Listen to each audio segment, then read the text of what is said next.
Hello, everyone, and welcome to Never on the Back Foot. How much I've missed saying these words. And as Virat Kohli said, Idu RCB the Hosa Adhyaya. I can probably say the same for Never on the Back Foot because we are finally back. And joining me today is this very vibrant trio. They are, cricket fanatics. We have Naman, Rishabh, and Bharat joining us. This trio is again a very important part of our Never on the Back Foot community, and it's surreal, to again, it's like having you guys back on. And in today's live show, we will, discuss the question that's probably in every Indian fan's mind. How strong does India look ahead of the World Cup? Will India win the World Cup? Naman giving me expressions like, is that even a thing? Because, there's just so much discussion and chatter about India's squads and everything.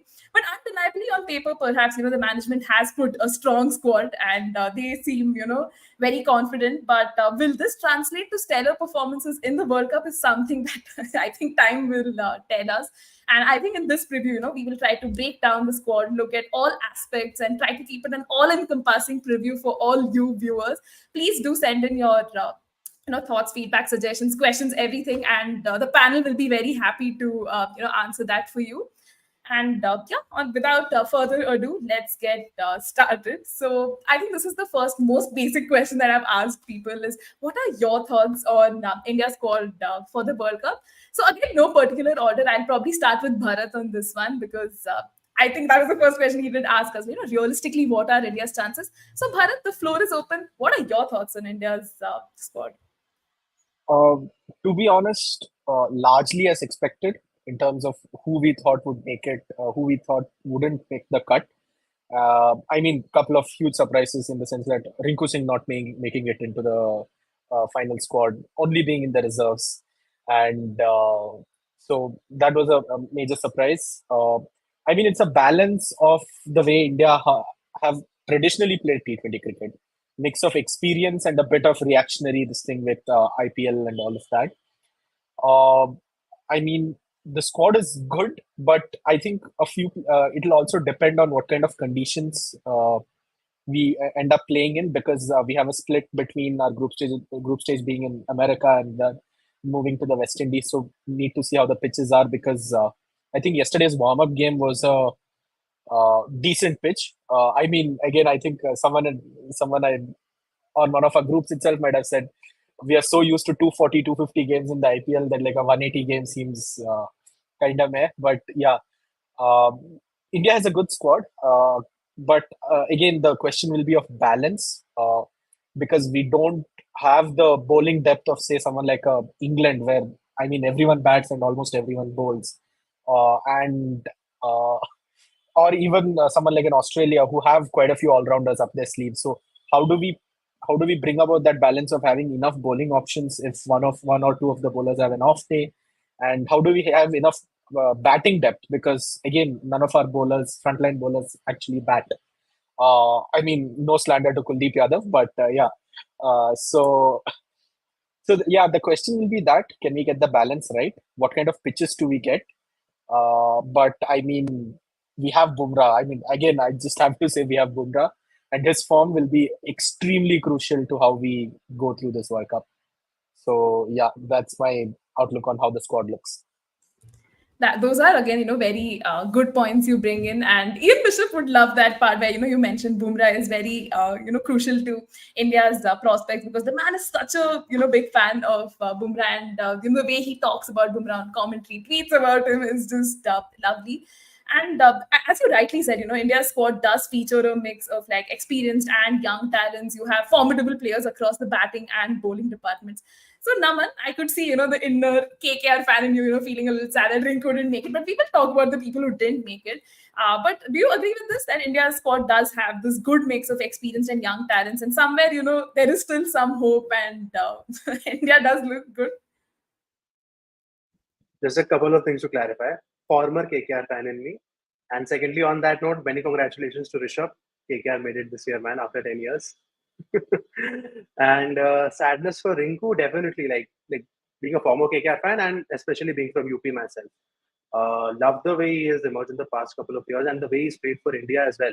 In that game where he had that partnership with Rohit, where India had a collapse, and the way both of them stitched that partnership together, I think that was it for me. That's where he had sealed his spot for the World Cup, if not anything else, and he had to be picked. But then again, that's what we mentioned.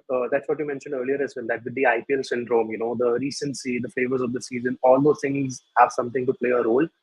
And let's be honest, Shivam Dubey did have a spectacular first half of the IPL. He was doing great. He was murdering the spin. He was doing really well. Unfortunately, his form plateaued over the next half. But I mean, still, like the amount of hate that was showered on him, I don't think it was required. I'm still hopeful that if he plays in the 11, he should come good. And there's one take of that I have during about his downfall. We can probably come to that later. And about our chances in the World Cup, I believe it's the same as always. Over the past two World Cups, the 21 and 22, I think it's pretty much the same. It's the same structure for the team. Some pieces have just moved around. We have like instead of KL, we have Jaiswal at the top, who might not play, but more or less it's the same. You still have Pant. You have Sanju as the backup. The bowling is similarly structured. You have Siraj instead of a Bobby. Arshdeep retains his spot. Bumrah is there. Not last year, but this time he's here. Spin is also quite similar. Although Chahal is finally here, so great for him. And yeah, I mean, no, like they can do it on paper. They definitely have the potential, but a lot would come down to how the team does on the day. And about the team going on the day, I think the last time we played an ICC event, we saw what happened. So let's not touch that a lot. Yeah. Yeah, I mean, let the bygones be bygones and not, dwell too much into that because with an ICC event happening almost every year, we have enough trauma to, carry on for a lifetime about that. But just looking at the context of this T20 World Cup, Rishabh, we just had the IPL. Congratulations, because your team KKR won, and I'm sure that must have given you a lot of happiness as well. But somewhere, do you think that because of the jam-packed IPL schedule, there will be, a lot of fatigue and some sort of, tiredness for all the players coming in?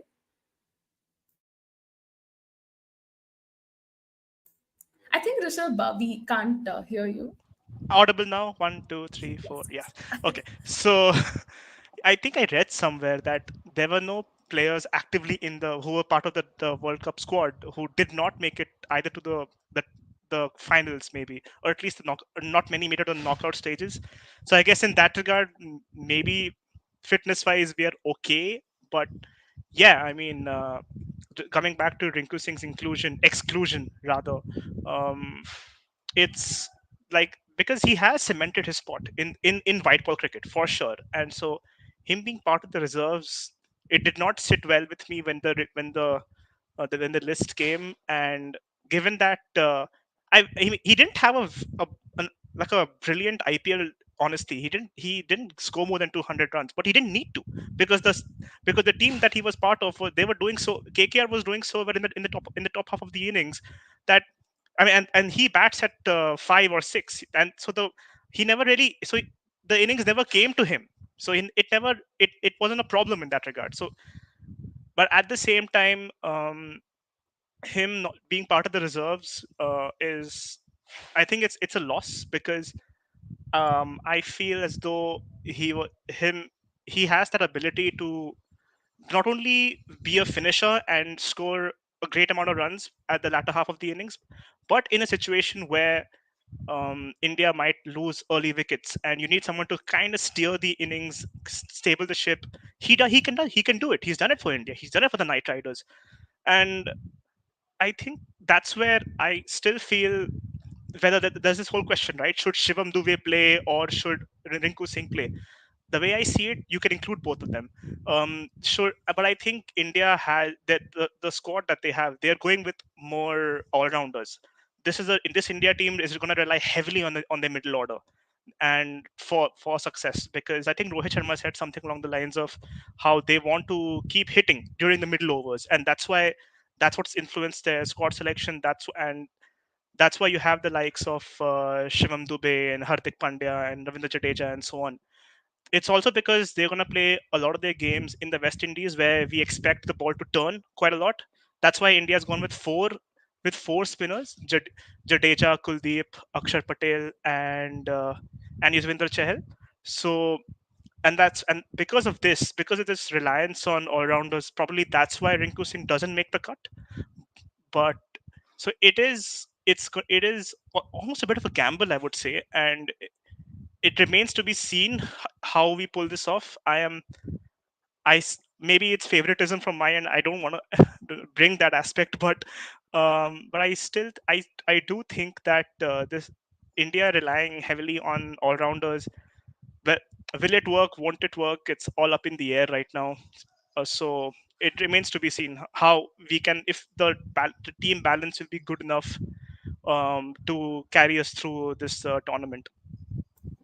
That is true, and while all three of you have shared your 2 cents on how Rinku does not quite make the cut to this final 15, and there is a lot of sadness. But there were some other players, right, that did not quite make their cut into that final 15. You have the likes of Shubman Gill, and many players didn't make it to that squad at all, even in the reserves. So I think I'll give this question to Naman. Like Naman, did you feel there were some players who really deserve to make their cut? I know now it's too late, the squad is already out, but I think as fans it is our right to still rant and be unhappy about selection. So yeah, let's start with you on this one. Before we move on from Rinku, just one thing to add there. Right? Well, definitely he didn't have much to do there because the top order was going Gango at the top. So one thing that we also observed that they were bringing him in as an impact sub during some time, and he had a niggle going on. So that would definitely dent his chances, even though he was in serious contention. And as the selectors mentioned, that he didn't do nothing wrong. But if ahead of a major tournament, if you know that a player is probably not at his 100% and is not even fielding, coming in as an impact sub, and that we didn't need to. We didn't bat a lot. So not having that game time in the middle, these kind of things do play a role. And especially if you have somebody like Shivam Dubey at the end going at that rate, then it's just how the mind responds in such a situation. So we want him there. We want Rinku to be there, but he's not. Apart from Rinku, one player that I feel could have been considered and should have been considered for the past 10 years to get a good run in the team has been Sandeep Sharma. He has been one of the most underrated Indian paces in the IPL. He's been doing consistently well, previously for Punjab, then for Hyderabad, and even for Rajasthan. The way he's gone about his business, I feel that he's one of the lesser spoken about what if stories in Indian cricket, and hopefully he keeps doing well. And there's no age for comeback. We've seen with Unadkar, we've seen with DK, so maybe someday he might get his chance. Along with that, you all know that I have loved Abhishek Sharma ever since he's burst onto the scene. But I feel that it was still a bit early to just give him a debut at the World Cup. So I think that's probably the right decision to not get him in the squad right away. But he's my guy for the future in the team. And if we are speaking about Abhishek Sharma, then Shubman Gill also. I don't mind him not being there. I think given the way they were structuring, if Rohit and Virat had to be there, it was not possible to include somebody like a Gill or a Ruturaj Gaikwad. So these two are names which would be there in many people's expected 15s. But I think it's fair on the selectors. If they couldn't find a place for them, I think it's pretty fair. And Ravi Bishnoi is one other player that I feel, he was a regular part of the team. He'd been doing really well for us in the internationals, consistently picking up the wickets, but probably didn't have the best year this time around. Maybe the change in the surface that Lucknow had didn't do a lot of help to him. And of course, UZ did UZ things. Kuldeep has burst on over the past 18 months the way he's done. And like Rishabh mentioned earlier, the reliance on all rounders, you had to pick, somebody like a Jadeja and Akshar, both of them, if you're planning to play three spinners at some point in the tournament. So more or less, I think this is what I was expecting from the squad that was going to be picked. And that's it. I believe that if Bhuvi was still around, I would have considered giving him another go. But since they didn't play him at all post the 22 World Cup, I don't know why. He didn't do much wrong there. So yeah, I think more or less it's on the expected lines. And we've seen how Arshdeep has come back. Many people are doubting whether he should be selected, but he was always there in my 15. So yeah, that's my take. Right. And I'll also take perspectives from Bharat and Rishabh on this. Did you feel, there were some players who could have made the cut? Because I was thinking on the lines of someone like a Riyan Parag. But again, just slotting him in the World Cup might be the biggest gamble that we could possibly do. So we'll start with Bharat on this one, and then probably Rishabh can add on, some players who could have probably made the cut.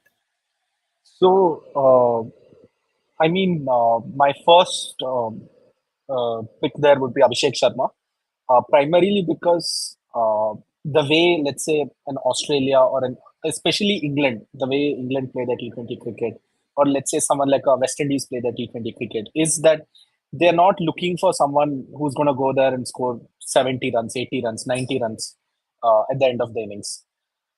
If you look at players from West, except for Nicholas Puran, let's say, and a Joss Butler that England has, uh, let's say a Rovman Powell or a Liam Livingston, or all of the players they have are players who will score 15 ball 40s, who are capable of scoring 15 ball 40s.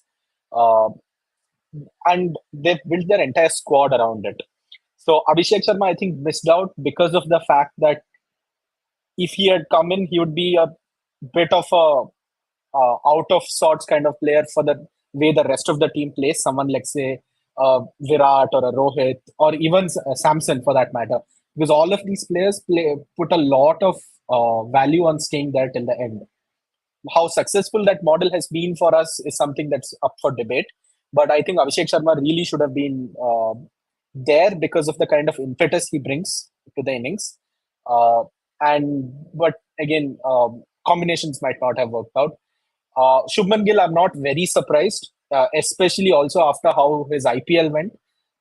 Most importantly, the intent part of it, regardless of how much we hate using that word. Uh, and I mean, I think it was basically sealed when they went ahead with the call of saying we'll play both Rohit and Virat. Then you have sealed pretty much that option for yourself. Again, it remains to be seen whether Yashasvi plays and they figure out a way to make that work, which I don't think will. I also don't think will happen. And Sandeep Sharma, as someone said, I mean, we'll be going through the same list of players. Sandeep Sharma, absolutely yes. Uh, it's the kind of it's. I think it's also kind of how Dinesh Karthik's career also went about, in the sense that he always flew under the radar, regardless of how good he was. And maybe I think with DK especially, he perfected a role that India did not have a chance to give him in that sense, because Rinko also came about, let's say, in the role of a finisher by that time, and he got one. I think DK got one World Cup and a good run before and during that. So uh, that was the thing. But yeah, Rinku Singh missing out as well. I mean, he's a reserve, but Rinku Singh missing out is a big thing, especially because uh, both Jadeja and Hardik Pandya's finishing abilities are a little suspect right now, regardless of how yesterday went, where Hardik did hit a few. But it remains to be seen if we are in a situation, let's say in the Super 8s.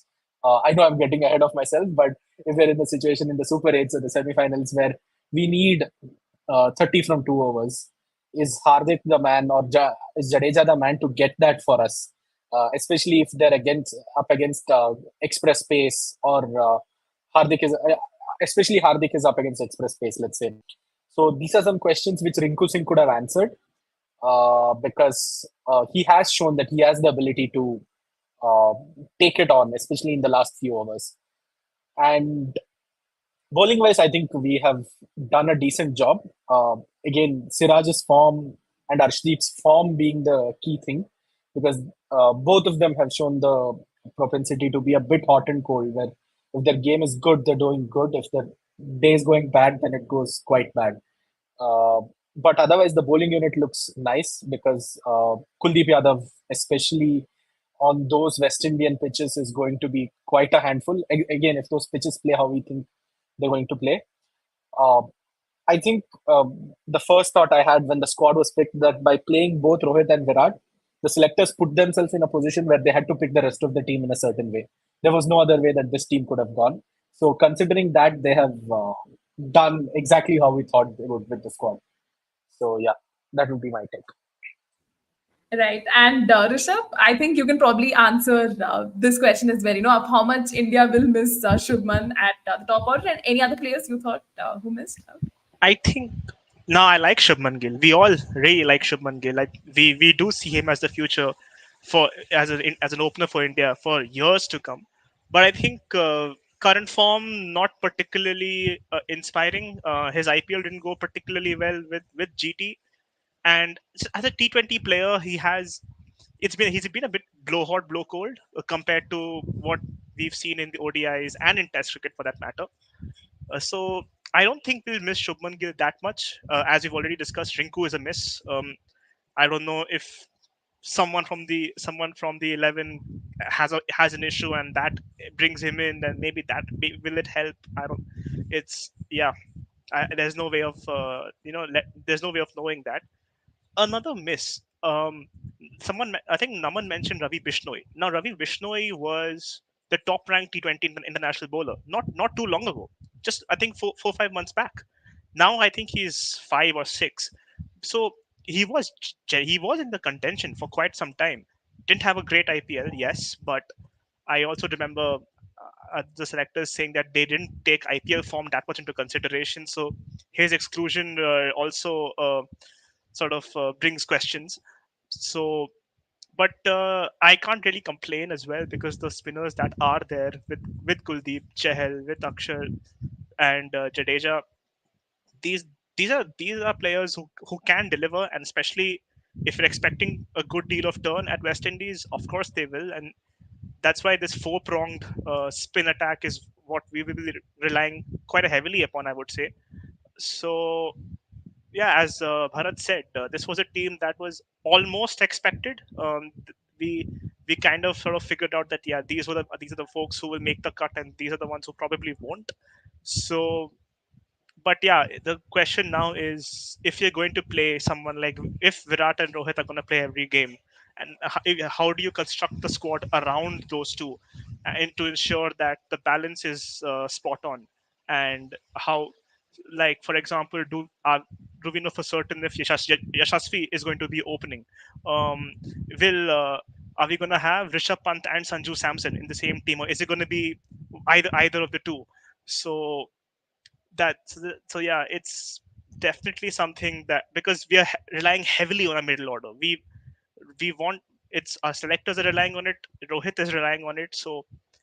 I I think that I think our middle order is going to, it'll be make or break, um, given the kind of team that we've gone with for this World Cup. Again, Rishabh, a lot of pertinent pointers and questions you ask us for, which probably, we don't have answers now. And, we'll really have to see how the World Cup goes. But, we will get to the batting and bowling department analysis as well. But India played their first warm-up yesterday against Bangladesh. We saw glimpses of great performances and, some positives to take away. So, Naman, I'll direct this question at you. When you saw the match yesterday, did you feel you were getting any inclination of what that playing 11, kind of might look like? And did you have some positives to take away from that encounter?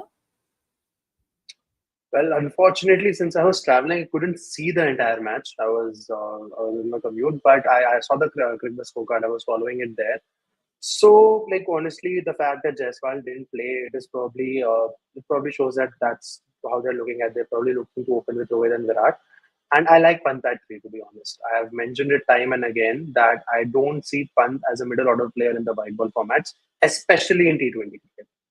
Especially in T20 cricket, he has to be at the top because most of his success has been there is in Test cricket, is because he can hit the ball beyond the circle and he can hit boundaries.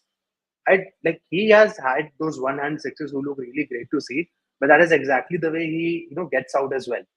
So it is, when it comes off, it looks awesome. But that has been how most of the dismissals occur. He holds out in the deep. But in the Test cricket, since the field is slightly inwards and not a lot of fielders are outside, he can hit those boundaries in. And similarly in T20s, if he's opening, if he can make the use of the power play, then I won't be surprised if in the times to come he goes at the top the way Travis Head has done in the recent past. I won't be surprised if it does that because they are quite similar in the manner in which they approach their batting. That's one thing. And even for ODIs, like I don't see there's no point in batting him beyond four. Four is the lowest that he should bat there. But in the current setup, the way we are structured, Pant at three, I like it. I like him there. You can have Sky at four, three or four, whatever, given on the situation of the game. Pant at three goes good for me. It was between him and Samson, but this is the route that they're taking, and it's fine. It was your pick at the end of the day. Then most of the team, the balance on paper, when I look at the scorecard, things don't look that bad in this game, to be honest. But then we have to see the opposition against which the game was. And given the recent form that Bangladesh are coming from, like having a 2-1 loss to USA, I mean, it's not very inspiring side for any team for that regard, and especially a team like Bangladesh who has beaten big teams on their days. So, like, this is the thing with Bangladesh. They're like the Punjab of world cricket. You never know what they're going to do on the day. They can have the best of the chases, but they can bottle down the smoothest of the games. And the bowling department came well as we've had that start. Then Siraj, everyone like chipped in, everyone got some wickets. I won't read too much out of the game yesterday, to be honest, because, like I said, we got a deflated Bangladesh side, and the first game for us. So I would like to see how the games in the first leg go. And even there, not much to be read. Only the Pakistan game is where you can probably expect some competition. And if India doesn't steamroll the oppositions in the others, then that would be a disappointment for me because they have to do that. If they feel like they have, oh, Akash, you actually mentioned what I was going to come to eventually. And before the show, also we were discussing that. Yeah, I would love to see if US can upset Pakistan. That would be the side of the tournament for me if it happens.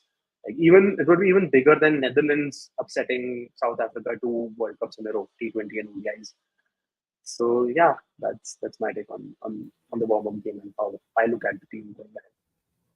Right. And thank you so much, viewers, for your questions. We will keep, flashing it as and when, the points come in. And as you can see, one side of my light is gone because of electricity and rain issues here in Bangalore. So apologies for that.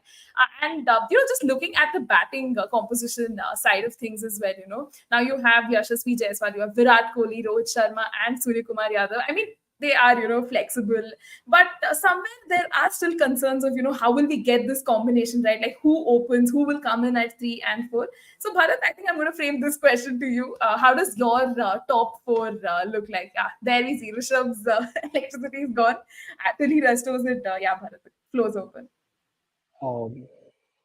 I mean, I think it's again, like I said previously, your top Virat and Rohit have to open. There's no other place where they play because I do not think they will play Virat at 3, especially considering yesterday, where if Jaiswal was going to be the one opening with Rohit, he would have played yesterday, and they would have given him a go. And I also think now my major question is if, like as Naman says, if Pant plays at 3, then you have to play Surya at 4, which means if India bats well, ideally, Dubey does not get to play a lot of spin. By the time Dubey comes in, he might not get to play too much spin in that sense, which is what you have picked Dubey for, let's say. So, what do you do in that sense? Because then you have Hardik also who needs to play and Jadeja as well, just as an example. So then do you say, okay, you give it a couple of games, especially again, I don't want to, I don't think India are going to coast through as their group might suggest because like USA showed yesterday or Canada also showed yesterday in terms of the batting efforts, on a pitch where you can score 190, 200, it doesn't take a lot for you to win or lose games. So the question then remains that how does India's batting order look? You have those two opening, Rohit and Virat, and then Pant at 3, which they gave him a go yesterday. And I do agree that Pant has to play at 3, and especially because he doesn't start so well against spin. Again, this is a initial assessment. He is much more comfortable starting against pace. And then the question arises. Surya Kumar Yadav is probably the best number 4 in the world. A certain, I don't know, Klaasen might be the only person, if Klaasen comes in at 4, who could challenge him for that. So you have to play at Surya at 4. So then everyone gets slotted into that position. Hardik ideally would have played 5. Now, since you, again, sorry, I also have lost my light, guys. Hardik also would have played at 5, but just give me a second. I will give myself a little more light, let's say. Hardik also would have played at 5. And Jadeja would have played at 6. Or Jadeja would have played at 7 and someone at 6, which would ideally have been Rinku Singh. Rishabh, I'll join you in that effort soon. So, I really don't know where Shivam Dubey slots in if this is how the batting order is going to look. And my question with Shivam Dubey throughout has been the same. On flatter pitches, he has shown that he can really hit spin. He can tonk spin, he can do it. But in that one game where RCB, for all its horrible seasons, defeated CSK, in that one game where the ball gripped a little, even this season in Chennai also, it didn't grip so much. You saw him struggle, even against spin. not just against pace. So even yesterday against Bangladesh, he struggled against against the right armer. So Dubé's credentials again need to be proven. He might do it. After all I've said, he might do it, come out and do it. And India's major concern will be Rohit Sharma's form, which would be a major concern. Even yesterday, I think he went barely at run a ball or just about run a ball. Surya Kumar Yadav's blow hot, blow cold form throughout the IPL and this thing. Virat and Rishabh Pant sealed their spots because of the form they're in. And Hardik Pandya and Jadeja's finishing capabilities, which I again, not to be too flippant about their credentials, they have played these many years because they have performed to a certain extent. But I am not really sure they are the people who will get us 30 runs in 2 overs. I genuinely don't think so. And immediately after Jadeja goes, you have no one else. Your last four are proper tailenders. This thing again, no slander to Kuldeep Yadav. I must keep mentioning because he's really improved his batting. But against teams like like what happened in 2022, if I'm not wrong, we came up against England in the semi-finals. I know that game didn't go to the 10 wickets that England had, but England backed well into number 10 and sometimes I think even number 11 if their combination goes similar. So how will we face those kind of teams is also a question. Again, Australia as well. Stark can hit a few. Cummins can hit a few. Hazelwood, if the day is right, I'm not sure. So yeah, we have Yuzi to bat, but does Yuzi make the first 11? I think that's also a question we'll look at. Yeah. And Right. like you mentioned, Virat Kohli still remains the last Indian player to pick a T20 wicket in a knockout game for India. For the ICC T20 events, Virat Kohli is still the last player to pick a wicket for us. So yeah, hopefully that changes this year. And adding on to that, like with the batting, definitely that's a point. But if we were to look even 3 months back, not even 6 months back, what kind of a structure were we expecting to have in the current T20 form, current T20 side? Rinku seemed to be a done deal at probably 5 or 6 because if Hardik were to be there, he were to be there at 5. He was a done deal. Hardik at 5, Rinku at 6, and we were expecting a Jitesh Sharma to slot in at 7. That's how we had been going previously. We saw Jaiswal was opening, and since Rohit and Virat both haven't been playing T20 cricket together unless it's a T20 World Cup, that's the template for the past 3 years.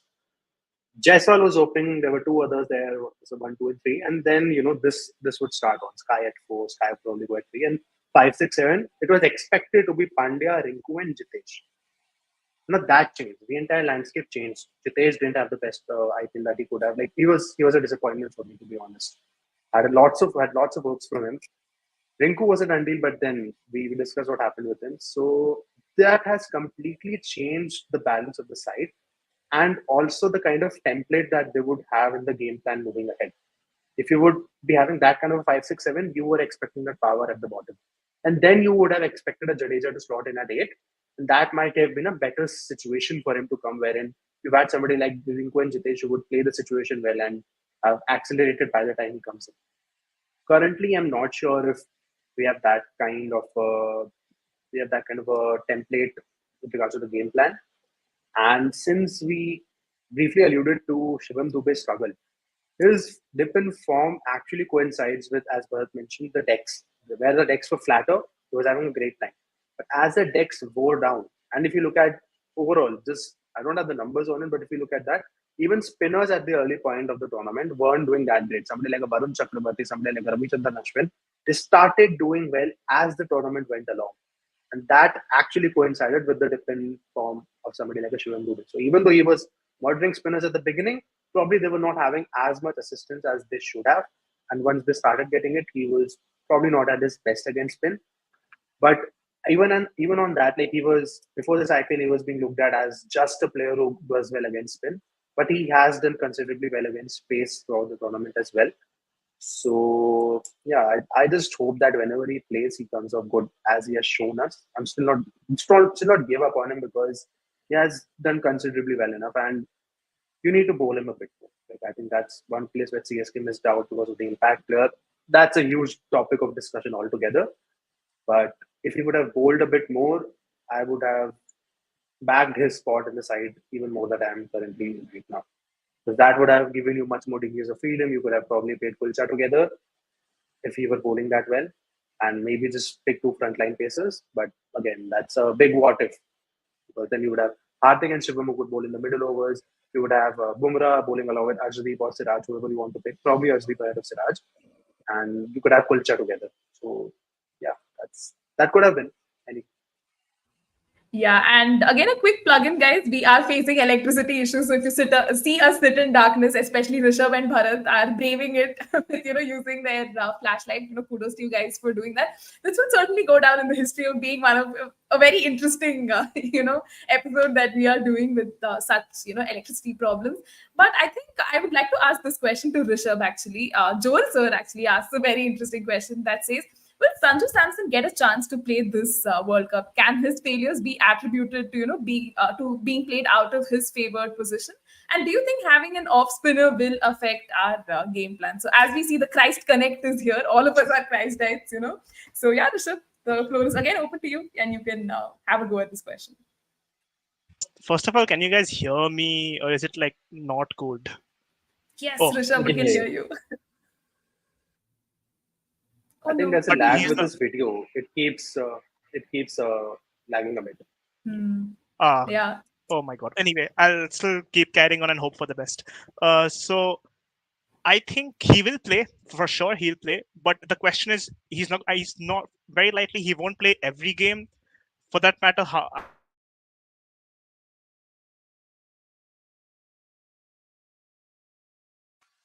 I think we Gets might have to lost I him. think we lost him here. hey, 1, 2, 3, 4, checking in. Yes, yes. It Go on, keeps Rishabh. coming and Yeah. going, Uh, like Punjab's form. you all right. As I was saying, so I think he will definitely get some game time, especially in the group stages. But in the knockout stages, if his form isn't particularly good, it'll be unlikely, because the way how the team selections happened, it's almost like it's either Pant or Sanju Samson, and Rishabh Pant is someone who's gotten a lot of backing from the selectors and from the likes of Rohit and Virat. So, and all, to add to that, the fact that he's a left-hander, it plays a role, because the left hand right hand combination is something that this team is considering quite strongly. So very unlike, I don't think Samson's gonna play every game. Don't see that happening. um just one thing to add with regards to the team selection. I don't know whether it was the right thing to do to announce that the Indian team in the middle of the IPL, because IPL form has influenced the selection of some of these players. And like some of you said, that some players did incredibly well as the tournament progressed. So was and at the same time, there were some players whose forms took a dip right after the selections were announced. I remember in our WhatsApp group, for example, we were tracking the form and of some of these players who did not do well, and which was particularly amusing and actually very insightful, because um, the fact that some of these people whom we are relying on quite heavily. I mean, we need someone like Shivam Dubey to fire, especially if he can destroy the spin in the way that we have seen him do. But his form took a nosedive in the latter half of the IPL.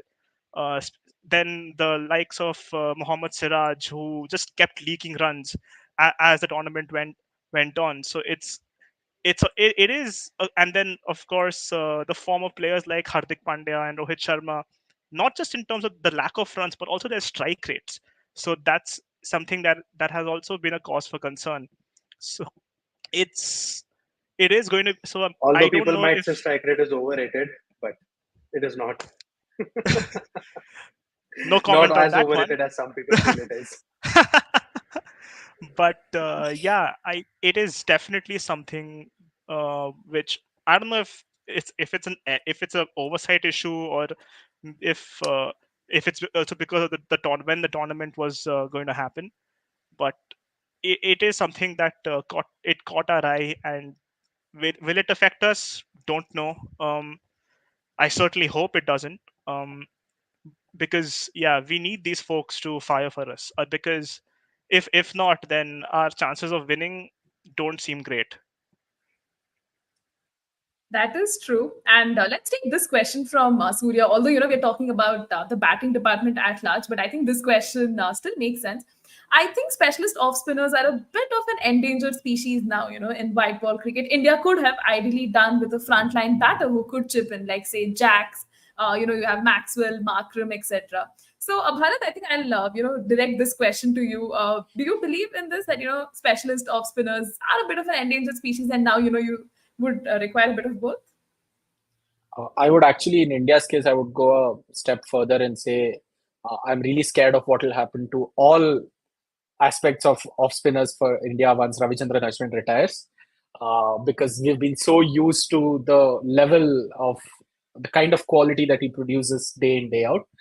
Coming back to this topic, yes, that is one of the fundamental differences between how our team is structured and, let's say, how England or Australia are structured. South Africa not so much, because I think Stubbs and Markram are the only two batsmen who bowl for them as well, if I'm not wrong. And so the thing is, it's all about figuring out who's going to have a bad day, because there was Kuldeep Yadav might be infallible. In my view, Kuldeep Yadav and Bumrah are 8 overs where you can say even if Kuldeep Yadav concedes at 10 an over, he'll pick 2 wickets. But players like Jadeja, now Jadeja is a bowler who can definitely have an off day, especially on flat tracks. Now, who's going to come in for Jadeja? Because as Naman said, Shivam Dube has not bowled nearly enough in the IPL. I think he bowled 3 overs across the tournament. Yeah, and now and on top of this, you're going in with the assumption that Hardik Pandya will give you 2-3 overs. Now, even that didn't pan out so effectively in the IPL season. So you're effectively putting yourself in a position where you need all your 5 bowlers to have a good day, and beyond that, you're not expecting too much from the rest of them, which is a very difficult position to put yourself in, because as I've said, Arshdeep or Siraj have the tendency to, if they start leaking runs, they have the tendency to just let go. They will go for 40, 50 that day, in that sense. So how much fortitude do these players have? And I think Rishabh is very right when he says we are Bumrah or nothing in that sense. But we cannot discount the fact that Bumrah is unlike any other bowler that any other team has. That's also a fact that when he plays, it's 16 overs for the other team in that sense, like how it used to be for Narayan during his peak bowling years.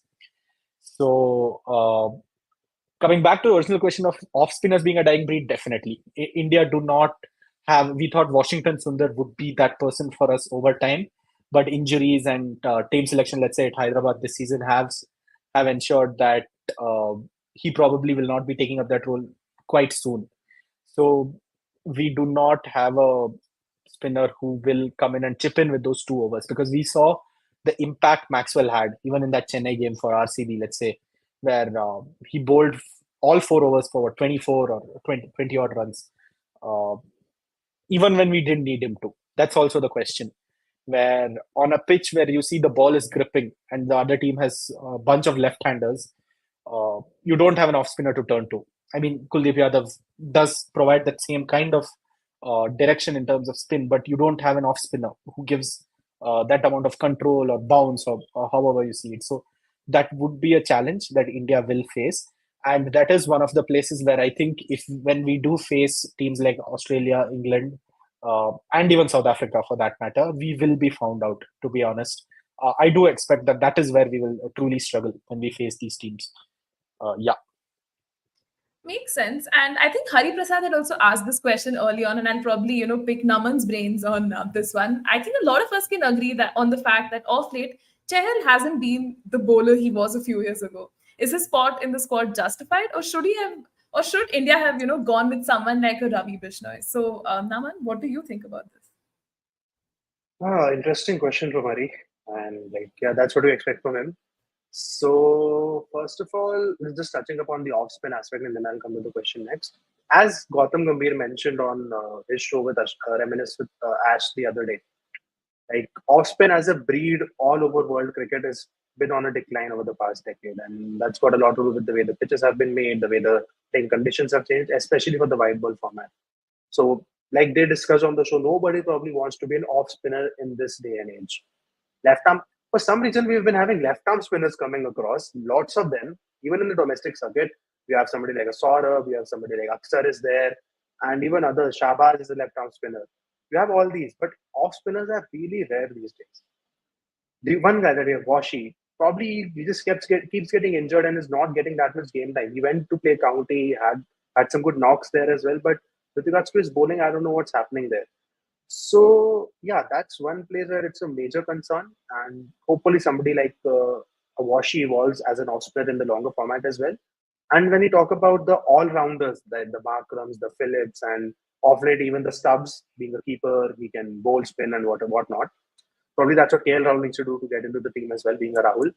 So on another note, when you talk about current players, I think two guys who have the potential to do that role at a place of 4 or 5 in the longer run in the wide ball formats. One would be Tilak Verma. He has that in him to bowl, and he does bowl in domestic quite a bit. I hope he never gives up on that. I hope he keeps bowling in domestic, and he has he has been probably MI's best batter over the past 3 seasons, along with Sky. He has bailed them out in such so many situations, but unfortunately, I read a stat somewhere that wherever the poor guy has scored a 50, the MI hasn't won a game. I'm not sure if that's a correct stat. I might recall it incorrectly, but he has been their crisis guy over the past 3 seasons. And last year, giving the rumors that he should be picked in the ODI World Cup, I think that was too early. But it's now, as we are moving further, he should be considered for the role in the middle order because he can give you those 3-4 overs of spin in an ODI game as well, and do that role which Raina used to play a while ago for India. He would be a great person, left-hander as well. Can balance, can manage a collapse, and can even go for it. So that's on that. And now coming to Hari's question again about Chahal. Well, I mean, he's definitely not the same bowler that he used to be back then. And a lot of his wickets, if we come to it, is a lot of his bowling style revolves around making the batter make a mistake. That's my observation around it. He like his loopy balls outside the off stump where the batter tries to hit it, the ball turns, probably gets stumped, or probably edges it to slip or some close in field, or even at the boundary. That's the Chahal hallmark wicket that I have in my mind. Flight it outside off and let the batter go for it without any pace and pull him out. And probably that is something which has evolved over a period of time. In the past 2-3 years, batters have read him so much because he's been around for 10 years now, in IPL especially. And even for India, has been playing since 2015-16 onwards. So maybe he has been understood that much and become a bit too predictable. About comparison with Bishnoi, I think IPL form had a lot to do with it. The way he was going and the way he had been going, and all they keep saying that all this is outside noise for us, we do not consider. It does have some or the other role to play when you don't select a guy in that format for such a long time. And it plays on everybody's mind that, okay, maybe, he should be doing, and he's been doing well in IPL. His numbers haven't been that bad. Not the same old, but I feel that IPL form had a role to play to not pick him. And his best time was when he was bowling with Kuldeep. When both of them were doing together, their partnership was just clicking like anything, and they complemented each other in the way they went about things. Maybe Kuldeep was a much more attacking guy, so they felt that they could take the pressure off while facing Chahal, and he ended up getting those wickets. Maybe that's not happening anymore for India. And let's see how it goes. Hopefully, if he gets a chance, he does that well. But it should be considered. But I don't see the likelihood being very high because you've got to play Jadeja or Aksar. Jadeja most likely. And you've got to play Kuldeep. The only way you can play 3 spinners is if you leave one pacer out. And that's only place where Chahal would come in. Maybe in the West Indies on a few packs, you can probably leave a Siraj or an Arshdeep out based on form. But yeah, I don't think they could have done anything different. They should have had to pick him given everything going around. And I really hope he does well. Really hope so. That's right. And Okay, we also. Nalan, yeah. Yeah, Nalan asks a question, that says, I don't think it's a question, it's more of a comment. Chahal's reputation suffered after RCB didn't pick him in the auction. He's one of the greats. And given the chance, I believe he'll demonstrate what an excellent spinner he is. So I think this question question or comment, I'll have Rishabh share his 2 cents as well. What do you think, Rishabh, about UC Chahal? He's delivered for Naman said, he's been around for 10 plus years and he has delivered. But and the thing is, yes, it's true that he's not exactly at his peak of his powers, and but then again he took 20 plus wickets in this IPL. But at the same time he went for a lot of runs. Like his economy rate isn't that great. Uh, Yet at the same time, like Nalan says, he is someone who is probably one of the better leg spinners India has at the moment, and this World Cup is actually quite crucial for him. If it can do a lot of good for him if he delivers for us, and what it will do is it can bring him back to the Indian cricket team from an international cricket point of view, across formats, I would even say, and which is what and there's a reason why they picked him. We didn't necessarily expect also for UC Chahal to even. It was a bit of surprise for us, but it's the faith that the selectors are showing him in him, that the management is showing in him. And I think when you see when players see that kind of stuff, it does sort of spur them on quite a bit. And so I really hope that it does happen, because we are going spin heavy in this World Cup. That means we are expecting our spinners to take the important wickets, take most of the wickets. It's not just a case of Jasprit Bumrah and that's it. We don't have any other options. Can't be that way. Because yeah, like as Naman mentioned, Kuldeep Yadav and Yuzvendra Chahal, when in tandem, have done a lot of damage for us in the past, and we need that again. We really do. And because I feel that's the kind of stuff that will actually help us go forward in this competition, and help. And I think it is something that will help the Indian cricket team, at least that aspect of spin bowling, which has been a problem for us, because it's never been we've not been able to have at least a couple of spinners click into gear since Kuldeep Yadav and Yuzvendra Chahal. It's been a problem position for us for some time. So yeah, this is a crucial tournament for you, for UZ, in more ways than one, more than just winning this World Cup, but for what happens for what to his career afterwards. So yeah, fingers crossed that he performs, because I feel he will be selected for a bunch of games, especially if they're playing in the West Indies, and if they're and we expect them to be turners, and he can turn the ball like nobody's business. So and he right-handed batters particularly have a problem against Chahal, especially when he's in his prime. So so yeah, he's an important selection, an inspired one, and that yeah he has he's got to perform. Simple as that. That is true. And I think I'm quite surprised that, in our chat, we didn't see this question of Hardik Pandya coming in. And this was, something that was running in my mind as well, when we were talking about team combinations and everything. Now, when we look at Hardik Pandya's performance in the IPL, he's blown hot and cold, had a lot of problems on and off the field. And that's a discussion for another day. But then with respect to his presence in that team, like how will it pan out? I think I'll direct this question to Bharat. Like, do you see him as an immediate starter in that playing 11, or do you think India might experiment with Shivam Dubey first and then probably bring him on? What do you think? Two things. Firstly, just to add on one more point to the Chahal debate, is that he has flown under the radar a little, but the lowest wicket tally he has had since 2019 is 18 wickets in a season. That's his lowest. And the highest economy was this season, which was 9.41. But otherwise, he's gone at 8 or below 8 in the last 4 or 5 seasons. So we tend to judge Chahal a little harshly for whatever reasons. He has shown that he's capable of bowling defensively as well, because Rajasthan used him a lot in the death and in the power play, especially in the death last season as well. If we see, Samson used him a lot in the death, where he picked up 3 wickets in an over or 2 wickets in an over. So he has the ability. That would be the only thing with Chahal. But does he make it to the first 11? Ideally, no. If everyone is playing their roles. Coming to the Hardik Pandya question, Hardik Pandya has to play because I would not depend on Shivam Dube's bowling. Shivam Dube is only playing as a batter in my mind. He's not playing as an all-rounder because that's the situation we've put ourselves into with the impact player rule that we brought in with the IPL. So Hardik Pandya has to play. And now the question being, is this the same Hardik Pandya who terrorized bowlers across the world? Because he was a really good batsman. He was an extremely good batsman until his fracture, until I think he had multiple fractures, stress fractures to his back. So he is he the same batsman? I don't think so. Even the 2 years with Gujarat and this year with Mumbai, I do not think he's the same batsman that he used to be. And most importantly, he is being cornered into a position. I think he tried to play that position for Mumbai, where he has to be the finisher, which I do not think is his strong suit anymore.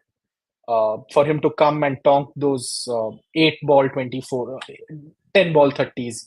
I don't talk about 200 strike rate innings anymore because they've become like commonplace. It's about 250, 300 strike rates now, especially for finishers.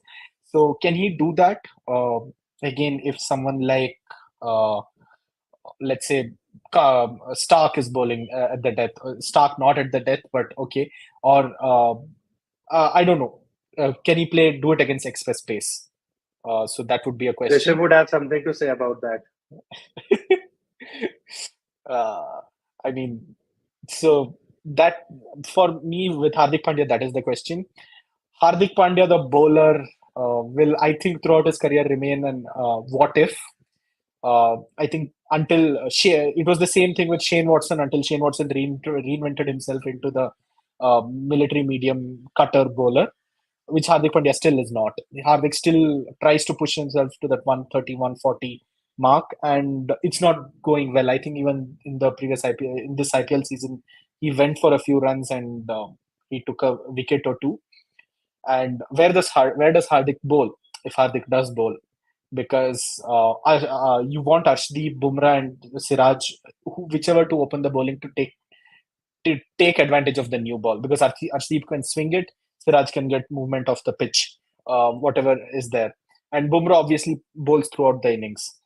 And then Siraj is also sometimes your enforcer in the middle overs, because I think they'll go with Bumrah and Arshdeep for the depth. And then you want Kuldeep and Jadeja or Kuldeep and Akshar, however you go, to control the middle. So where does Hardik bowl? And does Hardik only bowl when others are not having a good day? So are you looking at Hardik having a good day when others are not having a good day, which is again a big question mark for India. I know it's also some of the things that I've seen, especially this season, because Hardik, the bowler, was much better when he was playing with Gujarat Titans in that sense, because he had a set role. He had what he wanted to do. And more importantly, with Gujarat Titans, Hardik, the batter, was Hardik at number 5. He could get away with playing at 130, 140 because he was the person who held together the innings along with Shubman Gill up top. So I do not think Hardik Pandya is a natural fit at the position that he's batting for India right now. And I definitely do not think he's a natural fit as a bowler as well. But as it is with all-rounders like him, maybe a combination of both here and there a little bit, bits and pieces, as Majrekar likes to say, might be what we are looking for eventually to pip those games. I'd be the happiest if Pandya comes out and scores a 10 ball 30. But can he do it is my only question. Yeah, I mean, with I would everything not read happening... too much. I would not reach too much into how he went about this IPL, because we know that things were just not right with the team. It's out in the open. We know things are not going well. The team morale was probably not at the right place where it should be, and it takes a toll on any player. It takes a toll more than a player on the person that he is. When, like Neha mentioned, it's a different debate altogether to discuss all that fiasco. But what was missing this season with Hardik Pandya and with all many other players in the team was the role. He didn't have a defined role. Some days he's walking in early, some days he's walking in late, some days he's taking the new ball, some days he's not bowling at all. Somebody is he's bowling ahead of Bumrah when the Sunrisers are smacking the hell out of their bowling attack. So I don't think that things were going in any direction with him throughout this IPL in any regard whatsoever. And unfortunately, now that there are rumors of things in his personal life not going in the best manner as well, I hope he's getting into a right frame of mind. Maybe this release from the MI dressing room altogether, coming back into the Indian dressing room, being the Hardik Pandya that he is for India, I hope that just changes his mind a bit away from everything that has gone wrong in the past 3, 4 months, or even the past 6 months with the decisions that MI took. I hope that lifts off the burden from him. I'm sure that the team environment would have made sure that he comes back to a healthy place now. I don't think Rohit Sharma would be having any sort of judgment or any sort of personal grudge against him. I don't. He's not that kind of a person. He would welcome him back like a younger brother and just be the Pandya that he is for India. And yeah, like Bharat is saying, United in blue again, referring to the KKR post. So yeah, about his finishing aspects, yeah, he's probably not where he is, but other than that, what he provides to the team. Unfortunately, we haven't tried out others in that capacity so much. Venki Iyer seemed to be that person. Shivam Dubey seemed to be that person. Vijay Shankar is a different thing altogether. You've had these people around, but nobody ever got that run. You put them in the team, but you didn't let them bowl. Even in the IPL, unfortunately, they are not bowling anymore. Hopefully, Nitish Reddy gets into some kind of a such a scheme eventually. He's shown some potential. He's too young though. But nobody else is there to offer what Hardik does. And I would still not give up on him. Like he has shown it in the past. His abilities, yeah, again, that's exactly what Nalan says. I totally agree with him that he has the ability in him. It's only about his mind being in the right place and just the entire environment of the team. Like Gaurav Kapoor mentions on cricket was the mahal of the team. I think that if that is in the right space, he has a point to prove. He has a point to prove here, and we've seen he's been the best when he's had a point to prove. We saw that with GT in 22. He had a point to prove, he bloody did it. Now he has a point to prove that, okay, whatever has happened, I am Hardik Pandya, the player that I am. I am the all-rounder that India is. Probably the best all-rounder that India has produced over the past 12 years, especially with the same department. So, yeah, backing him through and through, and hoping to see him do the things that he does, those 3 6s in a row against spinners or whoever it may be. Finishing a bit of doubt, that is why I would have loved Rinku to be here to assist him in that role. But still don't think he's done being the Hardik Pandya, the finisher that he is. He's still got it in him to some extent. He's a match winner. Here's he's the kind of person you want in a pressure situation, because at his best, the guy is ice cold and who knows exactly what to do. But and like you guys mentioned, that he has a point to prove. This season has been terrible for Mumbai with off-field problems, and which directly translate to the struggles that they had on the cricket field. And yeah, he absolutely has a point to prove. He has, and I and like you say, like even though his form with the ball and the bat aren't great, this is again a team that's backing him to the hilt, and they want the best version of him back, because the best version, if he can if he can bowl a few overs and take wickets for us, it's an asset, because then you're not just relying on Siraj, Arshdeep, and the spinners. So if you can have one more option, I mean, taking a KKR example, apologies for that. It was so important that Andre Russell took wickets for us, that two important ones, and he had a strike rate of 9.4, and I mean that's brilliant, and that kind of stuff wins you matches, and I don't think Hardik is too far away from that. So if and that's just him as a bowler, and as a batter, he's not just the finisher who comes in at 6 or 7 and takes the game right till the end. He can be the anchor when wickets fall down. He can take a little bit of time, assess the conditions, and then go for the jugular when the time is right. He's done it before, and it's just a question of where he is mentally. I hope he centers himself. um, it's a very I hope it's a very different scenario from what was there at Mumbai. I hope whatever problems were there between Rohit Sharma and him that they don't resurface, and I don't think it will, because it's okay, a very different scenario, very different set of objectives, and I think he will have a much more defined role. It's not going to be a case of Hardik coming to bat at 4. It's not going to be a case of Hardik bowling in the power play overs. It's not going to happen, because you already have certain players who will take care of that. So it will be much more defined, and in that situation, when it's there is a much stable structure, it can do well, and because the guy has that X factor, and we haven't seen that for a while. But World Cups they tend to bring the best out of players, and and Hardik at his best is a match winner. So, like I said before, so sorry I didn't let you speak, Neha. I just really wanted to make this point. I was just checking upon some numbers. So in the last 5 years, this season with Mumbai was Hardik's best bowling season in terms of wickets. He got 11 wickets, and it's the highest number of overs he bowled. Perceptions can get a little this thing if we don't look at the numbers, but it's the stats on his batting that are a little more concerning. His strike rate has steadily decreased from 178, I think, in 2018, 2019 to this season again being his highest strike rate at 143.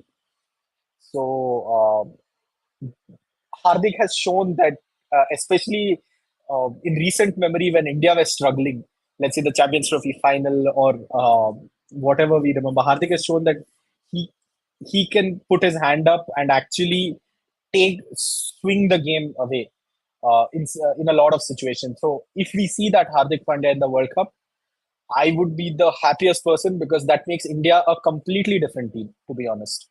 Uh, Hardik Pandya in form is a completely, Hardik Pandya in form is a completely different Indian team when compared to Hardik Pandya not in form. So that would be my only pointer for that. Certainly. And also, I wanted to bring this point up. I think Naman touched on it a little earlier of how, when we talk about our whole wicket-keeper conundrum, Rishabh Pant is definitely going to be that first choice, and Sanju Samson is going to be this understudy, someone who comes in as a replacement or whatever. So, Naman, if you could just elaborate a little on why you think Rishabh Pant is, going to be that solid number one keeper choice. I mean, when you look at the IPL performance, Sanju Samson has had like a better IPL. But somewhere, I don't want to be saying this, but is Rishabh Pant probably, having that sympathy and people, want him back in the side really badly because of the impact performances he's had? And do you think that could probably override the whole decision of having him over Sanju? See, as far as sympathy is concerned and the brand image is concerned, that is something that the audience would look at. Even if I'm probably an audience, I might consider it. But when I come to the actual cricket, it doesn't play a role for me. And I'm sure it doesn't play that much of a role for the selectors and the team management as well. Now, the decision between Sanju and Rishabh, I think before the IPL, probably both of them were not in contention to be here. You were probably looking at somebody like a Jitesh, and KL Rahul was still in more consideration than probably these two were. But Pant has come back the way he has, and Sanju has had the IPL that he has had, and that's what took both of them here. IPL, definitely Sanju was amazing. This is the best IPL that he had.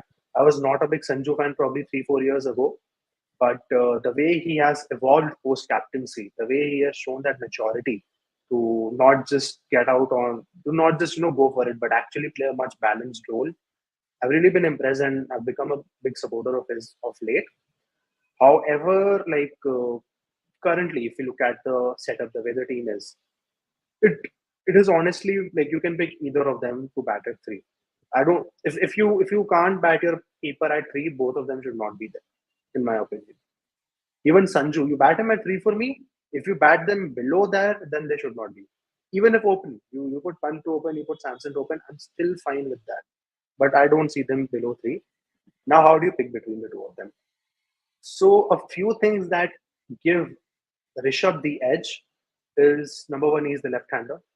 So, if you have if Rohit and Virat are to open, which seems likely right now, then and Sky is batting at 4. Probably Pandya will be coming in at 5. You have no other left-hander there in the top 5.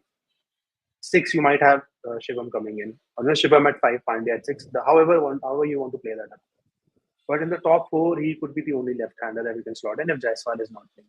So that is one thing that probably gives him the edge.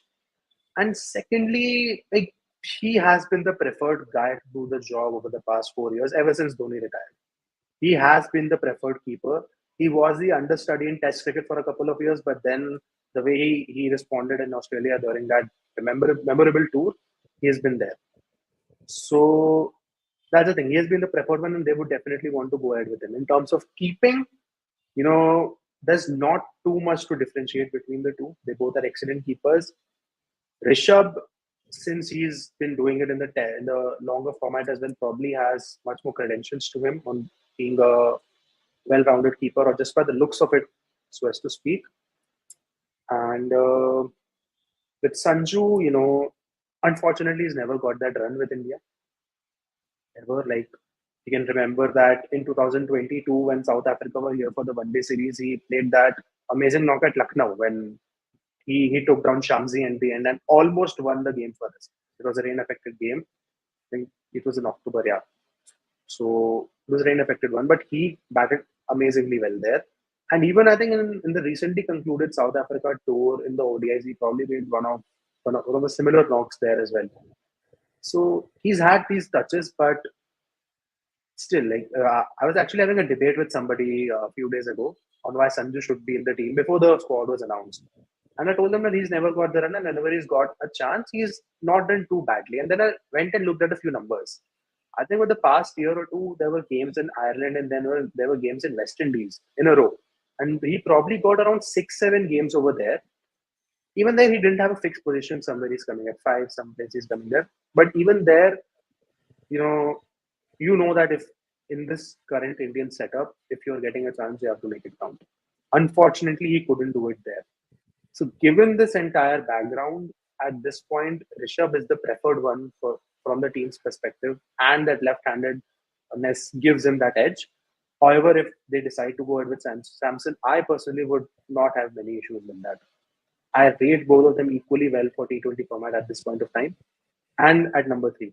But if you're not playing the keeper at number 3, if you're going at Sky at 3 and somebody else at 4 or 5, the keeper is batting there, then I would want Sanju to be well ahead of the shot.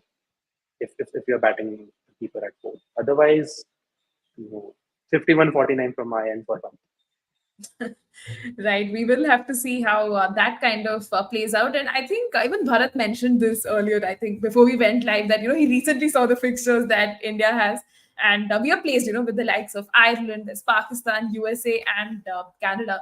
So Bharat, what are your thoughts on being placed here? Because the discourse I read online is India is just going to breeze past the league stages and easily make it to the Super Sixes, and it shouldn't be that hard. So yeah, what do you think about it? I must say, I've seen a lot of strange things happen, especially as an Indian cricket fan, across the last few years of watching our team in tournaments. I do think we'll make it to the Super 8s, which would not be a very far-fetched thing to say, to be honest. But will it be easy?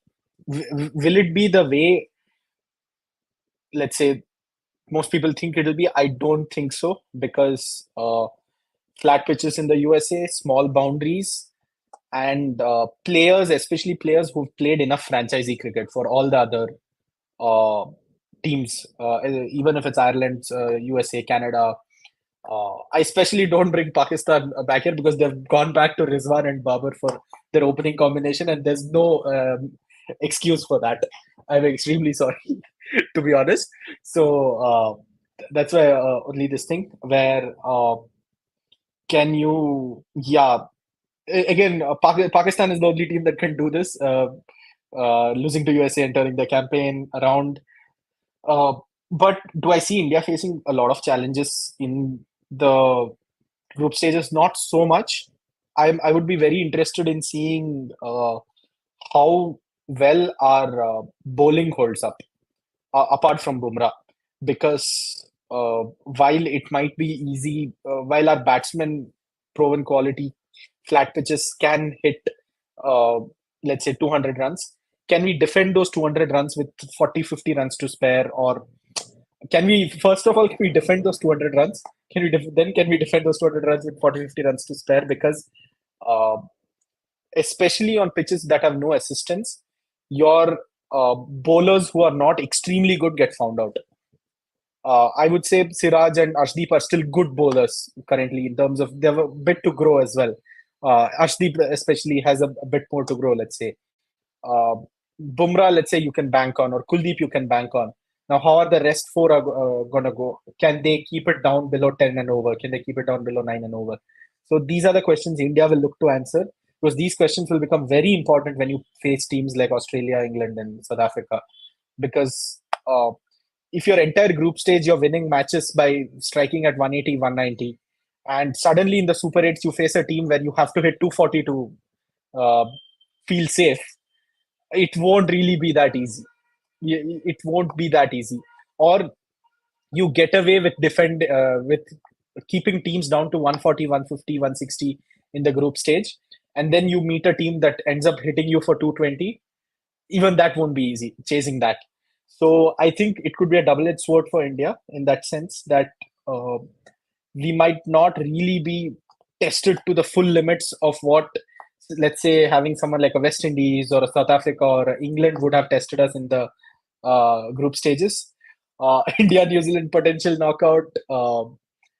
I again, I don't.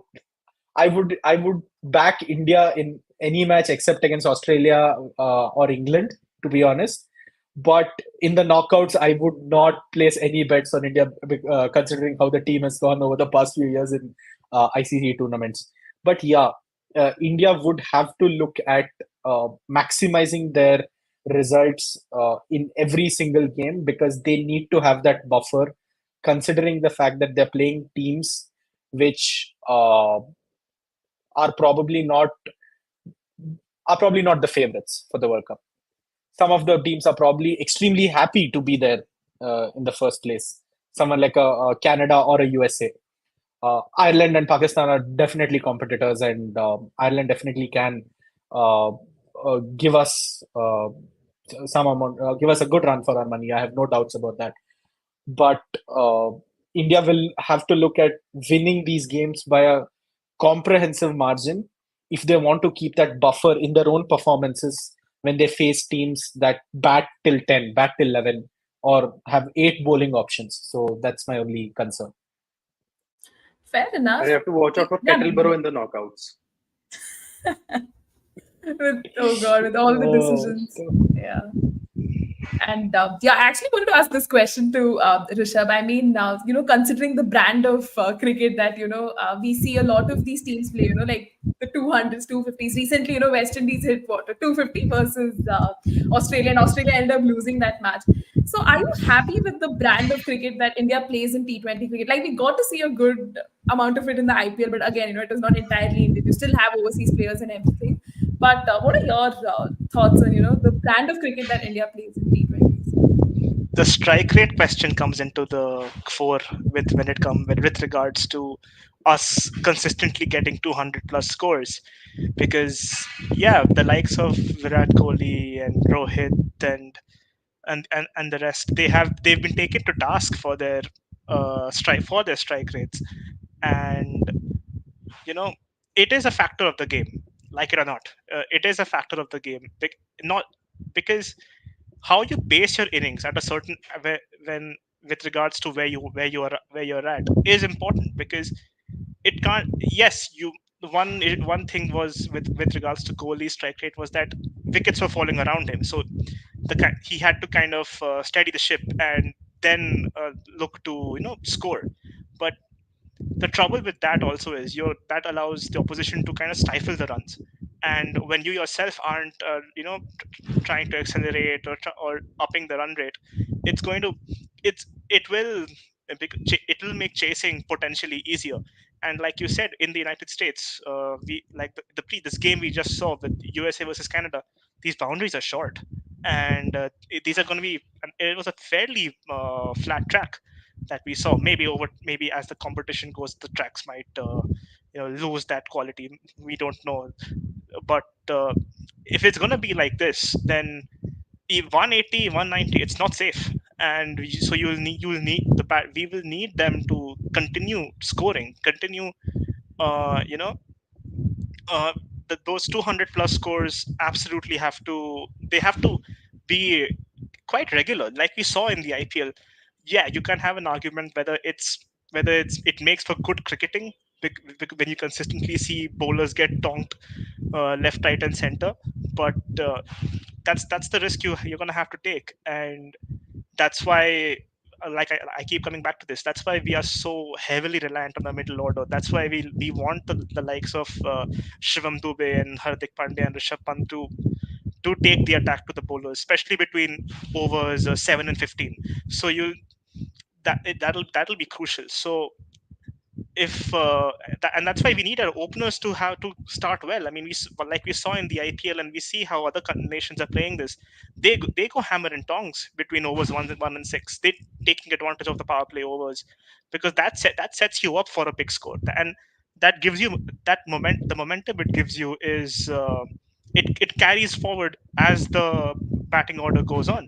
So yeah, that's the question that will be raised with Rohit, with Virat, with Yashasvi Jaiswal, if he gets a go in this World Cup, which I think he will.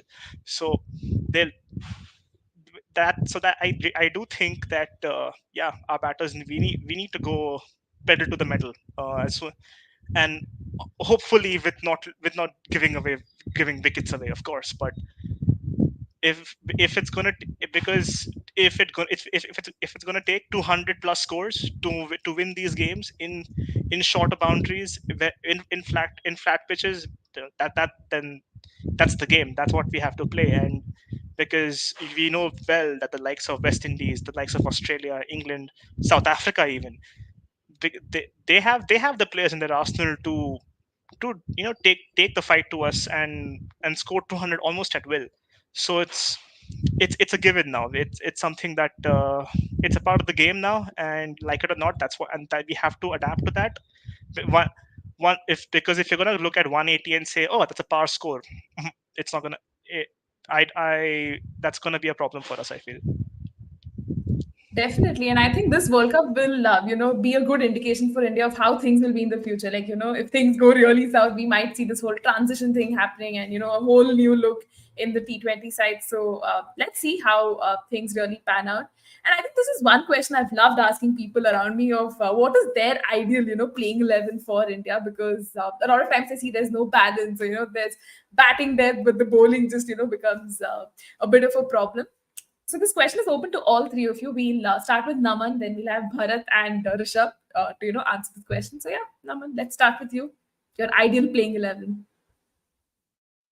I have two things in my mind, to be honest, like two templates. Although so far in this discussion, I've said that Rohit and Virat look set to open, but like we've discussed throughout, what do you do in the 220 to 40 games on those flat decks? Although like most of them, India would be playing in the US in the first part itself, and over there, the likes of Rohit and Virat can take care of it in most of the games. But after that, what if West Indies ends up producing such a bender and you're facing an opposition like a South Africa and England, and you have that tall order to chase or to put up on the board in the first? I would like to see Jaiswal in such conditions. I would like to see him open because he is the most aggressive out of the current top three that we can potentially have, or even the keepers. He would probably be the most aggressive one there. So, I don't think India is going to follow that horses for courses wala approach. That's not how the setup has been under the Rahul and Rohit era. But if they do consider that, then I would love that if Jaiswal can open at places. So the expected 11 that I think the expected 11 is still remains that Rohit and Virat at the top, but Pant at 3, hopefully at 3 only, nowhere else. Sky at 4, then Hardik and Shivam 5 or 6. You can pick where depending on the situation of the game. Number 7, I believe Jadeja would start, but Aksar is equally well, but Jadeja has been there throughout. He is the incumbent, so I think he would continue. Then back to the bowling department, Kuldeep at 8. And if you're playing 3 spinners, then Yuzi walks in, or you might even consider Chahal, but usually you would want to play Kulcha together. And then for the pace, I think Arshdeep and Bumrah start. But if you're playing three pacers, then there is Siraj who fits in. Now, for places where you can possibly think of playing Jaiswal at the top, in that case, I believe Shivam will have to sit out. You bring Jaiswal at the top, then Kohli at three, and there onward, Sky at four. Of course, there's nothing changes there. But then that means Pant slides down, so even that's not ideal for us. But you don't want to bat Sky below four either. So it creates that conundrum as well. Then because people start shifting down one slot after the other, and it would only leave you in a place where you're batting Pant at five, and you've got that's the 11 that you get. Which is another reason why, although I want Jaiswal at the top in such conditions, but given the structure, I don't want Pant batting at five. Hopefully, if it even happens, Pant proves me wrong that okay, he's good at that position. I don't doubt, but I think it's just not his game style in my opinion. So yeah, this is my 11, and these are the options and the degrees of freedom that we have. Yeah, Bharat, you can go next with your ideal playing 11. Again, I also have two playing 11s. One is my fantasy 11, and one is the real 11 that will properly play. In my fantasy 11, Virat and Jaiswal open, but that is for another day. Uh, but I think Rohit and Virat will open because, again, I might be proven wrong because Virat played at number 3, if I'm not wrong, in 22. But playing Virat or Rohit anywhere except opening does not make any sense because you basically put them in a position where they are not comfortable. And if you're telling me you've picked these two players because they are two best batsmen, ideally, then you play them in the position where you want them to play, where they want to play. And Surya cements four. So the question is who's three, which is Rishabh Pant, because you do need a left-hander in the top four. And my question would be, having seen what we have seen of Shivam Dubey, and seeing if Dubey actually gets to play that much spin uh, in the position he's going to come in, does Dubey play? But I think the quality of spin on offer in the group stages will ensure that Dubey does play, at least for the first few matches. I don't think even Pakistan have great quality of spin to offer. I think Imad Wasim is back, right? If I'm not wrong, for the squad. Is Wasim back? He's the only spinner I think who I know of in that squad who can hold things back. Uh, but uh, that would be so Dubey plays in place of Samson. But if Dubey doesn't perform, Samson slots in. Samson has to come back in. Pandya and Jadeja pick themselves. I would have gone with Akshar because Akshar is the better T20 bowler, and Akshar gives you flexibility in terms of where he can bat. Akshar can bat a little higher as well. If there's a left arm spinner coming in or a leg spinner coming in, you can send him in ahead if Dubey is not playing. Again, all of these are combinations. So Hardik and Jadeja slot in, and then the bowlers pick themselves, which is Kuldeep, Siraj, Arshdeep, and Bumrah. And I think this is largely how our team will look, provided there's no injuries in this thing. Picking both Akshar and Jadeja is a great option. Then you drop Hardik because it would be, if Hardik doesn't perform, that is an option because Akshar is a much more bankable bowler than, let's say, a Hardik is. But the question being, does the Indian team have I wouldn't say courage, but will they go in with, there's a left field option, to be honest. So will they go in with such a left field option is the question. And my things to look out for would be how does the opening combination perform? Because if neither of them perform, which is a reality we must face, the calls will grow louder for one of them to be dropped or one of them to change their position for Jaiswal to play. Because Jaiswal, while he might not have had a great season for Rajasthan, provided really quick starts, especially while chasing, and he gives that left-right combination that we might require, or send Pant up to open if the opening combination doesn't work. Because I am really I don't say I'm really concerned because Rohit Sharma has done well in the ICC tournaments recently, and he's a legendary player. Let's be fair. So I'm not really concerned, but his form is a little off. Um and the question, I'll just answer this question: do you feel Jaiswal is a better pick than Shubman? Yes.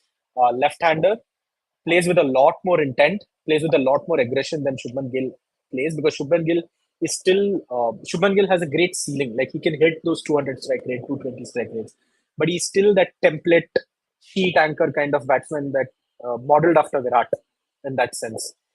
Even on even in a fast-paced game, he'll go at 160, 170 until he feels he's comfortable to accelerate to 200, 220. So and Virat and Rohit have to open. So this is largely how the team will look. Chahal might come in if Kuldeep has a really bad uh, World Cup. That's the only situation where I see Chahal coming in. Or in West Indies, where you have the pitches aiding turn a lot more. But even then, I think someone said I'd rather play Aksar, because Aksar gives you more control, and he gives you a different angle with his height and bounce that Chahal might not be able to give you. So I don't see Chahal making the playing 11 often, unless of course India are guaranteed a Super 8 position by the final game and they play this thing. Yeah, and Aksar's love affair with the stumps. And so this is largely how I see the team going. And I hope this team is enough. But again, I think they'll come up short against teams that have more depth in both batting and bowling. And last but not the least, Rishabh, your ideal playing 11? It's a combination of what I want to see plus what we will really see.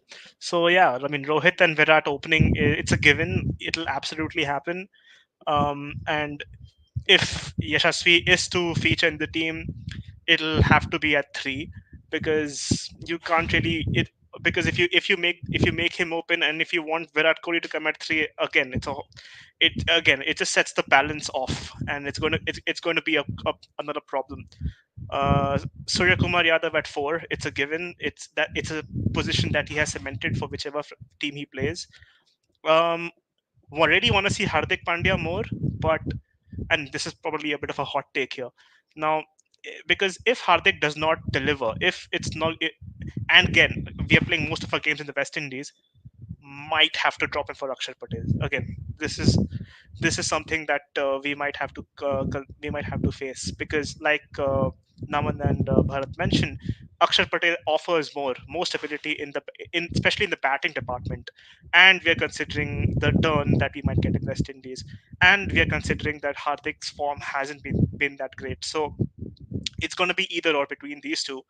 Would love to see Shivam Dubey more often, because it's not that he murders the spin. He has mitigated some of his issues with the fast bowling as well.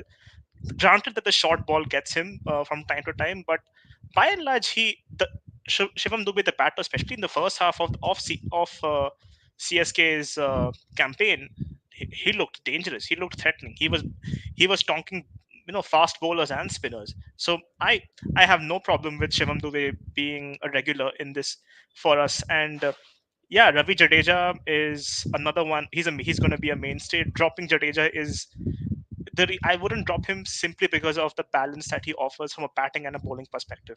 I feel like he's also one of those bowlers who can be quite really economical for us, as well as take wickets. So that's an asset you cannot you can't underestimate that. And then, oh yeah, absolutely, as Bharat mentions, he's probably one of the best fielders we have in this team. And that can never be discounted. I mean, fielders alone with their catches and the run out opportunities that they provide, they'll win you games just like that. And you need players like that in your team. Here is where this is what I really desire. I really want to see Kuldeep and Chahal play together. I maybe it's driven by the fact that I've seen Kulcha doing so much damage for India over the years, and I kind of want to see them replicate that, because I feel if they can go back to that, yeah, we are world beaters. We are giving ourselves a very good chance in this competition if they come back. Now the problem is, if you're going to have Kuldeep and Chahal together, you're going to have to choose between Arshdeep and Siraj, which becomes very tricky. I want to keep. I would personally go with Arshdeep, because that means you get Jasprit Bumrah, who's, I mean, you're not. There's no way in hell you're dropping Jasprit Bumrah. So if you're, so the left hand right hand combination, I really like this sort of variety that we get with the left hand and right hand.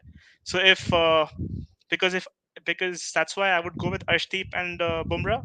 But again, if Kuldeep and Chahal are struggling for form, you might have to drop one of them and maybe get Mohammad Siraj. Then obviously, how the conditions are in the United States, you're going to have to do some chopping and changing there as well.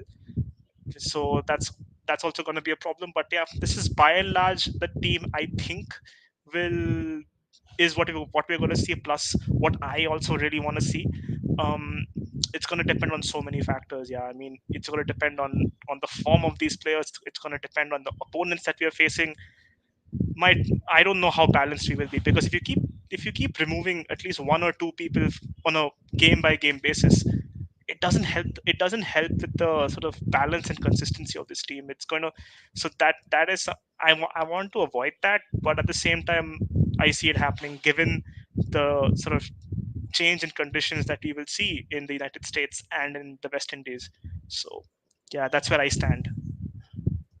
Right. And I think this will be my last question, guys, because I think, we're all really tired after this conversation because so many interesting pointers have come in.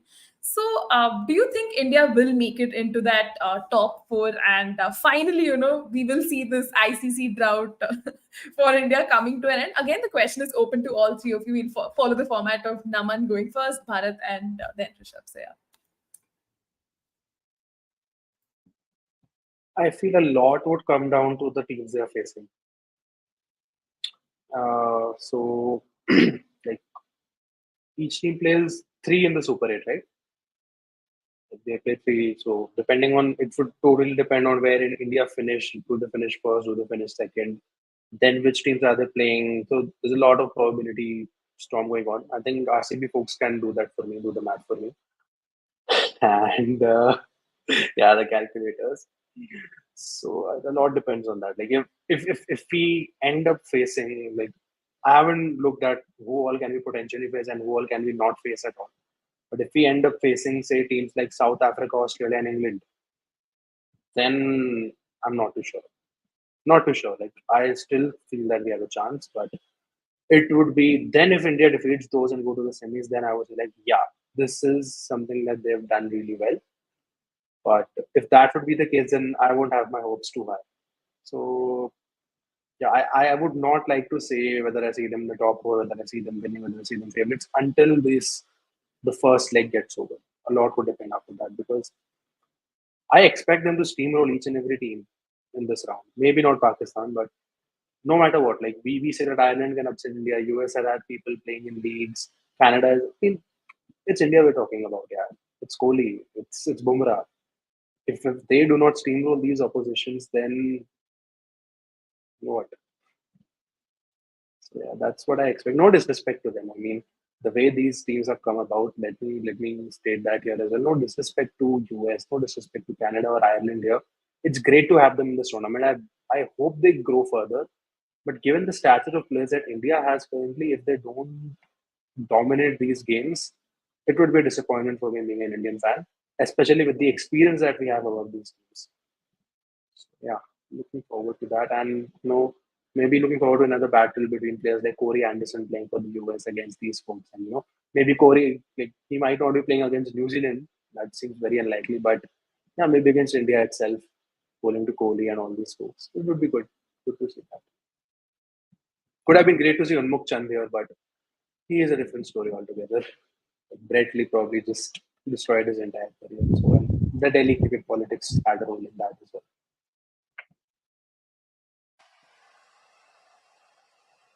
I'll go. I think, like Naman said, who do we face in Super 8 to decide?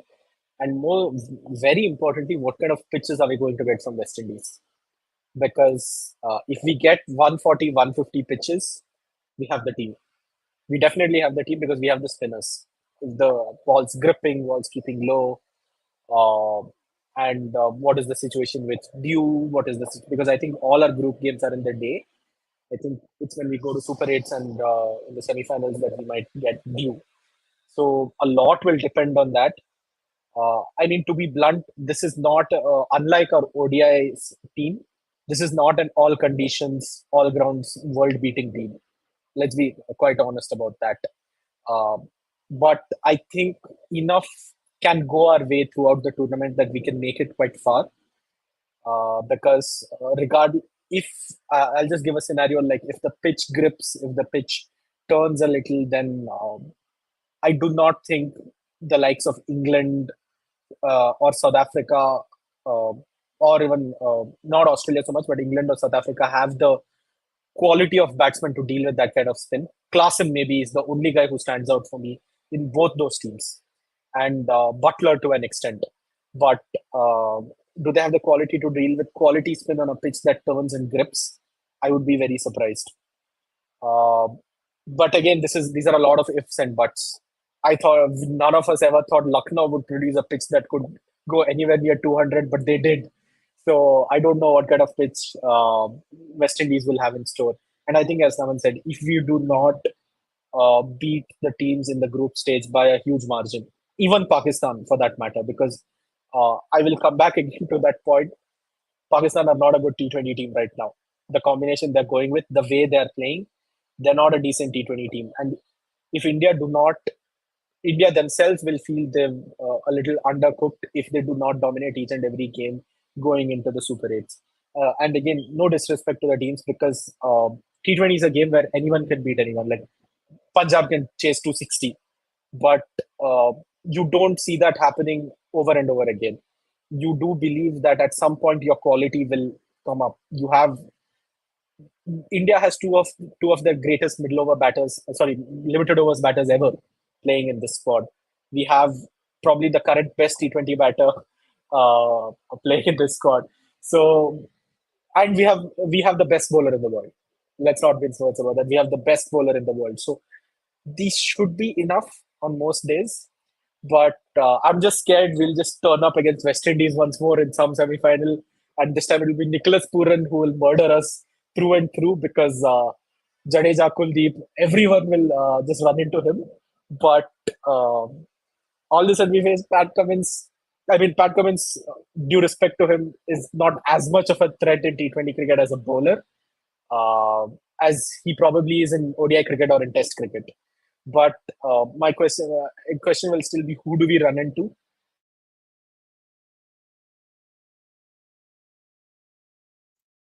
I think we lost I believe Bharat he's there run for a into some moment. glitch. Yeah. Yeah. Yeah, till I think Bharat rejoins. Rishabh, you Yeah. can go ahead. Yeah, as we said, I mean, for us, the group stages shouldn't be a problem. And if any, and yeah, no disrespect to the other teams, but we really should be steamrolling. We should be winning this because that's our game plan. The way how we've structured our whole team is we we are expecting turners, and we have the players for that. And if we can restrict them to low scores, if we can, you know, because the condition the way how we are suited, conditions are going to us are favorable for us, especially if we play in West Indies. And yeah, like Bharat said, this isn't a team, but this isn't a team that can be flexible and adapt to all conditions. That's where it gets a bit tricky for us, because if we make the Super 8s and then we end up with West Indies, South Africa, or Australia, or England, even New Zealand for that matter, it becomes very tricky. Then it becomes a question of who's in form, what kind of players are we going with, and do the conditions, do they change from what we expect? Because I think it was Naman who mentioned that Ekana and Lucknow, where it was not that easy to score runs, but then as the season went on, it became a little bit more batter friendly, and then someone, I think, and yeah, 200 was breached at that stadium. So these things can happen. Conditions can progress over time as more and more cricket goes on.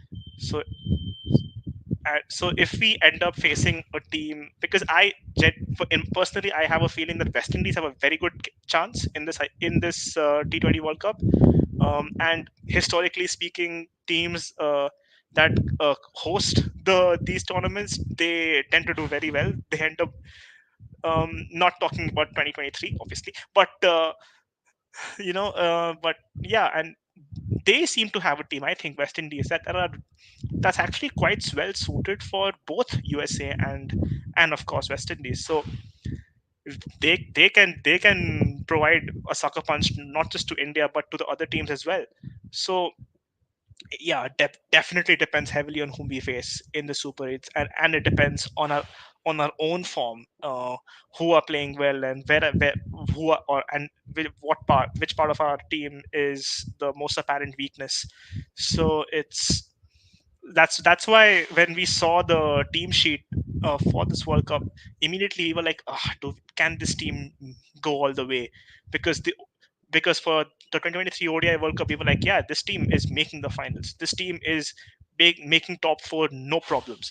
But here we're not as confident because other teams have arguably better structures than we do, and also it's the nature of the format where like Bharat said, anything can happen. You never know. The USA might get the better of Pakistan. You never know. Um, I remember there was this one game against Ireland that we were facing, and Ireland came. Well, I don't know if it was last year or a couple of years back, but Ireland came pretty close to winning. So, and I think it was a T20 game.